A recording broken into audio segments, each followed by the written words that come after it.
দর্শক, আপনার অ্যাম্প্লিফায়ার হঠাৎ কাজ করা বন্ধ করে দিয়েছে, সাউন্ড আসছে না, অথবা চালু করতেই ফিউজ উড়ে যাচ্ছে, তাহলে খুব সম্ভব আপনার অ্যাম্প্লিফায়ারের মসফেট নষ্ট হয়ে গেছে।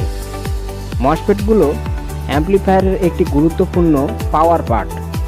এটি নষ্ট হয়ে গেলে সাধারণত সাউন্ড সম্পূর্ণ বন্ধ হয়ে যায় অথবা শব্দ বিকৃত শোনা যায়। মসফেটটি নষ্ট হলে আরেকটু লক্ষণ হলো পাওয়ার অন করতেই এটি খুব দ্রুত গরম হয়ে যায়।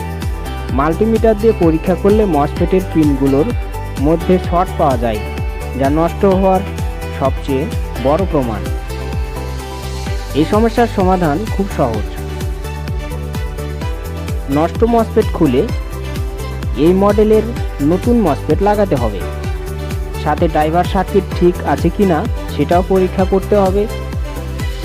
তবে মনে রাখবেন, ইলেকট্রনিক্স বিষয়ে অভিজ্ঞতা না থাকলে নিজে মেরামত করতে যাবেন না, কারণ ভুল করলে পুরো অ্যাম্প্লিফায়ার ক্ষতিগ্রস্ত হতে পারে। এভাবেই খুব সহজে আপনি বুঝতে পারবেন আপনার অ্যাম্প্লিফায়ারের মসফেট নষ্ট হয়েছে কিনা। ধন্যবাদ ভিডিওটি দেখার জন্য। যেহেতু এই অ্যাম্প্লিফায়ারটি নষ্ট, সেহেতু এটার প্রসেসিং চলছে। আর ভিডিওটি এখানেই শেষ করছি।